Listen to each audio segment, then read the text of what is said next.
नमस्कार दोस्तों, आपका स्वागत है हमारे इस चैनल पर। अगर आप हमारे चैनल पर पहली बार आए हैं तो हमारी इस वीडियो को लाइक कर दें और शेयर कर दें। आज हम आपको बताएंगे स्त्री और पुरुष में से सबसे बड़ा पापी कौन है।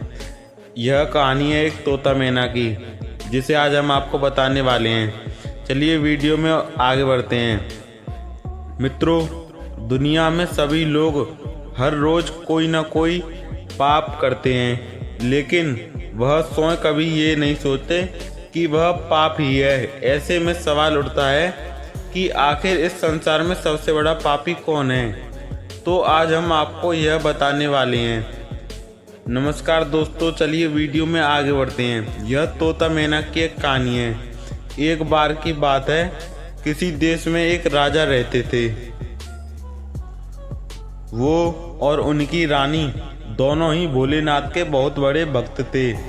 उन्होंने अपने महल में तोता मैना का जोड़ा पाल रखा था और उन्हें एक ही पिंजरे में रखा था। अब ये तो सभी को पता है कि मियाँ बीवी में झगड़े होते रहते हैं, और तो काफ़ी समय बीत चुका था, उनमें झगड़े होने लगे। एक दिन मैना तोते से कहती है कि मैंने मान लिया है कि यह पुरुष बड़े पापी होते हैं। ये बहुत ही बड़े धोखेबाज होते हैं। मौका मिलने पर यह कुछ भी कर सकते हैं। मैना की बात सुनकर तोता बोला, तू तो रहने दे। पुरुष उतने पाप नहीं कर सकता जितने पाप स्त्रियां करती हैं। जितनी धोखेबाज स्त्रियां होती हैं उतना तो कोई नहीं होता है। इनसे बड़ा पापी इस पूरी दुनिया में कोई नहीं होता। यह किसी का भी हत्या कर सकती हैं। जिसके बाद तोता और मैना में लड़ाई होने लगी कि दुनिया में सबसे बड़ा पापी कौन है। सब दृश्य देखने के बाद राजा ने पूछा, तुम दोनों क्यों लड़ रहे हो? किस बात पर तुम दोनों विवाद कर रहे हो? मैना ने उत्तर देते हुए कहा, यह मान नहीं रहा कि दुनिया में सबसे बड़ा पापी पुरुष होता है। फिर तोते ने कहा, मैं कैसे मान जाऊं, क्योंकि सबसे बड़ी पापी स्त्रियां होती हैं।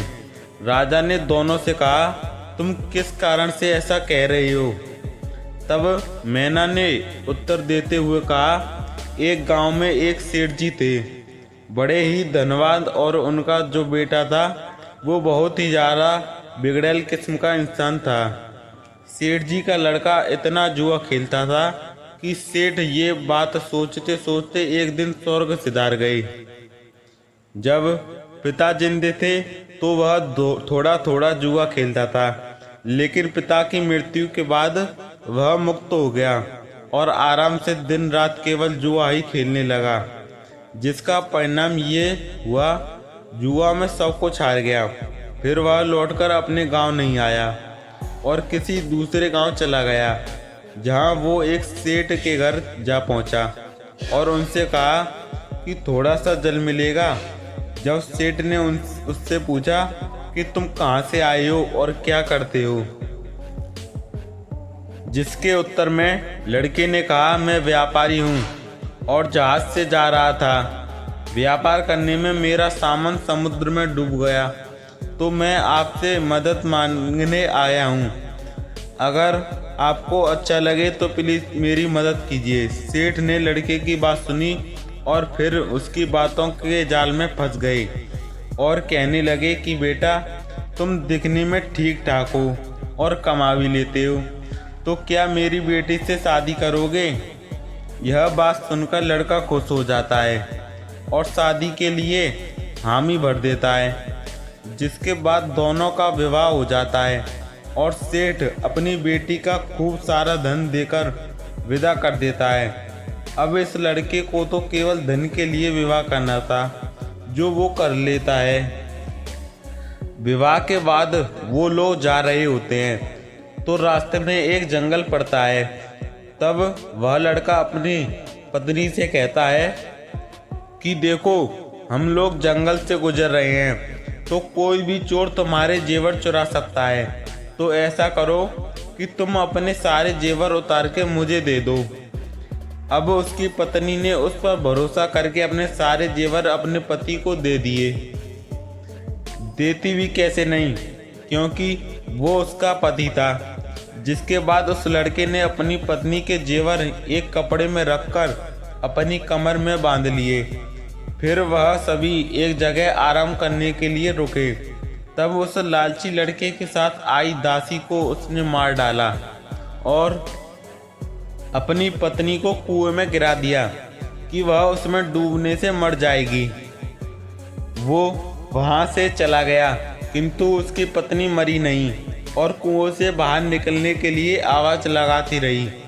कुएं के पास एक आदमी गुजर रहा था। तब उसने किसी महिला की आवाज़ सुनी तो उस व्यक्ति ने उस महिला को कुएं से जैसे तैसे करके बाहर निकाला। कुएं से बाहर निकालने के बाद महिला ने अपनी सारी जानकारी उस व्यक्ति को दी, जिस पर उस व्यक्ति ने महिला को उसके पिता के घर पहुंचा दिया।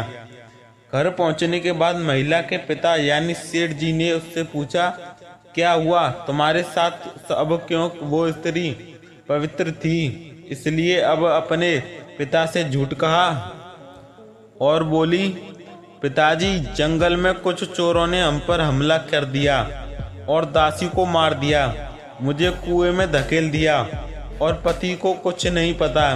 बेटी की बातें सुनकर सेठ जी बोले, चलो कोई बात नहीं, भगवान सब सही कर देंगे। कुछ समय बाद लड़का दोबारा अपने ससुराल पहुंचा और सोचा कि सेठ जी से कहेगा कि अपने नाना बनने वाले हैं और इसके बदले में खूब सारा धन मिल जाएगा। लेकिन वह जैसे ही ससुराल पहुंचा, उसकी मुलाकात उसकी पत्नी से हुई, जिस पर उसकी पत्नी ने उससे कहा, मैंने पिताजी को ये सारी बातें बताई हैं तो आप भी यह बता देना। वो कहते हैं ना आदत वालों की आदत नहीं जाती। उसने देखा कि उसकी पत्नी ने बहुत सारे जेवर पहन रखे हैं तो उस लड़के ने पत्नी से कहा, तुम सो जाओ, सुबह मैं तुम्हें अपने साथ लेकर जाऊंगा। रात हुई और उसने अपनी पत्नी का चाकू से कत्ल कर दिया तथा सारे जेवर लेकर चला गया। राजा को ये सब कहानी बताने के बाद मैना ने कहा कि इसलिए मैं बोलती हूँ कि पुरुष दुनिया का सबसे बड़ा पापी इंसान होता है। उसने अपनी पत्नी को मारा और सारा सामान लेकर चला गया। मैना की ये बातें सुनकर तोते ने भी राजा को एक कहानी सुनाई, जिसमें उसकी स्त्री के चरित्र को लेकर बात की थी। दोनों की बात सुनकर राजा बोले, इस बात का उत्तर मैं देता हूँ कि सबसे बड़ा पापी कौन है। और राजा ने कहा, सबसे बड़ा पापी इंसान होता है। उसने अपनी पत्नी को मारा और सारा सामान लेकर चला गया। राजा आगे बताते हैं कि जिस इंसान की सोच उसके स्तर से नीचे गिर जाती है वह इंसान पापी होता है, फिर वो भला पुरुष हो या स्त्री, क्योंकि इंसान पाप करने से पहले यह नहीं सोचता कि वह स्त्री है या पुरुष, उसे पाप करना चाहिए या नहीं। और इसके अंतिम शब्द ये हैं, तो मित्रों, आपने जाना कि दुनिया का सबसे बड़ा पापी कौन है। अगर आपके आसपास में भी कोई इन्हीं में से एक है तो हमारे कमेंट में ज़रूर बताएं। आज के लिए बस इतना ही। हमें उम्मीद है कि आपको हमारी कहानी बहुत ही अच्छी लगी होगी। अगर आपको हमारी कहानी में से आपके सवालों के जवाब मिल गए हों तो हमारी कहानी को लाइक कीजिए और शेयर कीजिए।